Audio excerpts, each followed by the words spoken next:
All right, who wants to start us off? All right, Shelby, start us off.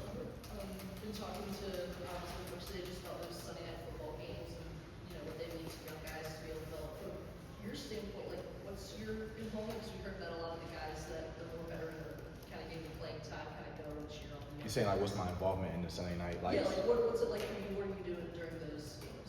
So like for us, I see it as like developing the young guys and like helping them like get that real game experience because it's live. So like usually we don't really tackle during the week, so like we tackle on Sundays, and then like when guys just make good plays, great plays, explosive plays, we all just hype them up on the sideline, just give them their encouragement. So. Anything in particular with those games maybe stand out for a guy like Madrid Tucker, who kind of again he came out of nowhere for us, but obviously he really showed confidence. Yeah, he's always like every like Sunday that we've been out there, like the last like he started playing like 2 weeks ago, so like from week 1 to week 7 he was making plays out there, and like so like whoever wins or loses they have to clean up the locker room, so like he's been helping us like stay from having to clean up the locker room. So Is there anything, I heard that you guys play like the Sunday night football, like song, is there theme music, yeah. Okay, anything else kind of fun to, this is the first time we've heard the whole locker room, so. Nah, that's really the only funny part about it, but that's just something fun that they do. Jeremiah? Yeah, Kobe, obviously, winning is kind of the most important thing for you guys, but from a personal level, you've been more involved these last 2 games and things like that. How has it been for you personally to kind of, see more targets come your way and make more plays? I was just like waiting my turn, I know I've had some things going on in the past, so just being able to do that now and having, just the coaches trusting me, to be honest, and be able to give me the ball, it's been a great aspect for the last couple of games I've had. So. You're a guy that obviously has been around for a while, seen different iterations of this team and things like that. How do you feel, because Garrett McGee was also talking about your experience and how the other guys kind of take after your example. How have you kind of leaned into your, veteran status on this team to kind of, help the rest of the guys? Just giving those guys like encouraging words, like helping them like run a route at this certain depth, or like just not like helping them not having to like rush their routes, because like, and if there's certain progression that the quarterback has to go through, so like just things like that. Yeah. Kobe, you may have talked about this in the past, I'm sure you have, but your number's 8, your name's Kobe. Are you named after Kobe Bryant? Yeah, my dad actually named me after Kobe Bryant. So my dad's first name is Bryant, and like Kobe Bryant was his favorite player, so he just named me after him. And my first name's Kobe. I took his first name as my middle name. So your full name is Kobe Bryant as well? Yeah. Okay, cool. He's a little bit of generation before you, but we appreciated his game. Oh yeah, for sure. Yeah, rest in peace to him, man. Just his mentality to everything he's done. I just wanted to like have that reflection on my life too. So. Brian? Coach McGee talked about how, in spring ball you were limited by injury, and that, the training staff said you can be out there maybe 3/4 of practice or half practice. That was really tough to get you off the field. What was spring like, trying to impress a new staff, but also having to come back from it? So like before I had like my minor injury, I was making plays, every practice that I could, and just doing what I could to just impress them and be able to play. And so like, what was the second part too? Coming back from that injury, he said it was just tough to get you off the field. Why was it? Why were you so adamant to be out? I would say because I wanted to impress them, and not even that. I just love the game of football. Just trying to improve my craft every day, every week, every chance I could, just 1%. Okay. You guys had a good offensive output for probably one of the best offensive outputs we've had all year against Syracuse.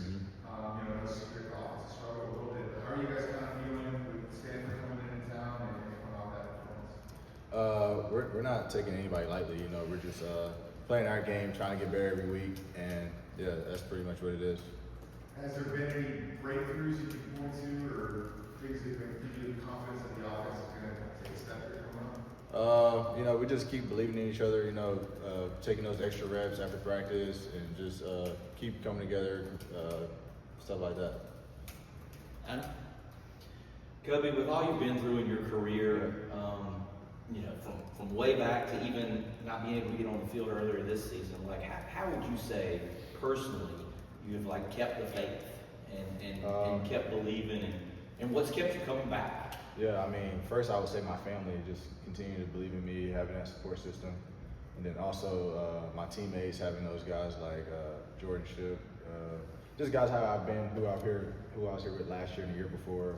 You know, having those guys see what I've done in the past and just saying that we know you got that and we know that you've been that guy. So, I mean, just having that support and that faith in God also. You know, there's gonna be hard days, and like go through adversity and stuff. But like at the end of the day, I mean, God's always been there for me. So I just always continue to have that faith. Do you ever take a step back and think about like you were here when Sam Howell was here? You know, you were catching passes from Drake. You know, when he was a freshman. You know what I mean? Like all the stuff from Mac to Belichick, all the stuff that you've seen. You ever take a step back and think about just, I don't know, maybe the scope of it? Yeah, I mean, just coming here as a freshman and seeing Sam Howell, one of the best quarterbacks in ACC, and just having those receivers in front of me like Bo Corrales, you know, Josh Johnson, Antoine Green, you know, they've all taught me like valuable lessons that like football is just a great game and like it helps you build like connections and friendships for a lifetime. So Drake used to always shout you out too, you know, like he'd talk about what you did in high school. Yeah. Kobe put up some numbers. You know, he always talk about that, but, I mean, do you still, are you maybe proud of what he's doing now with the Patriots? Sure, man. I'm happy for him. Every time I see him on Sunday night, I'm just watching, tuned in, cheesing at the TV. Like, dang, man, I played with him. Yeah. He was actually my roommate, yeah. So, Jeremiah? Yeah, one thing that Garrett was talking to us about, you actually mentioned Jordan Shipp. He was telling us about how he kind of approaches him. He said he's almost like a 10-year NFL veteran just with his personality. Yeah. What's it like observing him, you know, kind of being around him, I guess his level of maturity, even though he is a sophomore?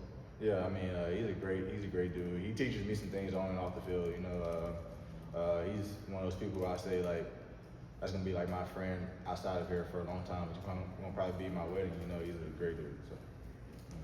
What kind of sticks out to him about? What sticks out to you about his, you know, ability as a player? So he's obviously, you know, been making plays all year. What sticks out about just his raw ability? His route running, he has great hands, and I mean, he knows how to like depict through like coverages being on the field. So. And we have time for two more quick ones. Let's go to Tim. Do you have one as well? Yeah. Let's go to Tim, and then we'll close our show.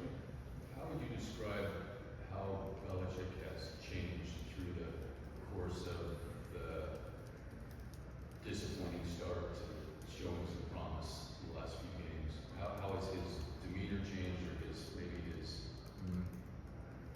approach to you guys changed? I feel like there's nothing that has really changed, to be honest. It's just like people have started to buy in and listen more to what he's saying, and like see that what he's saying is actually like coming up in games. You know, like the situations that we go through in practice, you know, it shows up in games, and like he's seen it, he's been there, he's done that. So it's just about believing and trusting in him and the process. So, Shelby?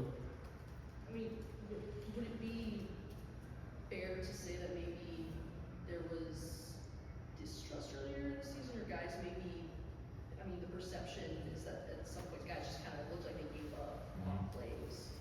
I Yeah. just want to get your perspective on that. I wouldn't say there's distrust. I would just say there's like, we have some young guys who haven't played, you know, so we're playing a lot of young guys, and like that's just sometimes what organizations go through, you know, like stuff like that. So that's all I can say. Yeah, and just maybe not like seeing the maybe results of incremental progress for a while. Yeah. Guys can get down, kind of like that. Yeah. Okay. It's just like a day by day thing, like getting better, 1% every day. Just trying to do that, to be honest. Did you have one more, or was it on that too? I did, if you don't mind me giving close me. out. Kobe, when you had the play happen against UVA, when you're trying to get the ball in the end zone, did you think when it happened that it could have been a fumble? Like, you know, I think after they reviewed it, it was kind of surprising. I don't want to talk you into it. No, you're good. You know what I'm saying? Like, take us through the play, and then like, did you think at any point when they were reviewing it that it would end up being what it ended up? I mean, there is some thought in my head that it could have been a fumble. But at the time, I was thinking it was a touchdown. I was actually talking to the ref. I was like, just count it as a touchdown. Right. And then like it was the same ref who went out and gave the call, and it was like, it's overturned. Yeah, UVA ball on the 20. I was like, dang, he's gonna do me like that. Yeah, so, All right, perfect. Good stuff, Kobe. Appreciate it. Kobe, thank you. Yeah, thank I was just gonna ask when you felt that change.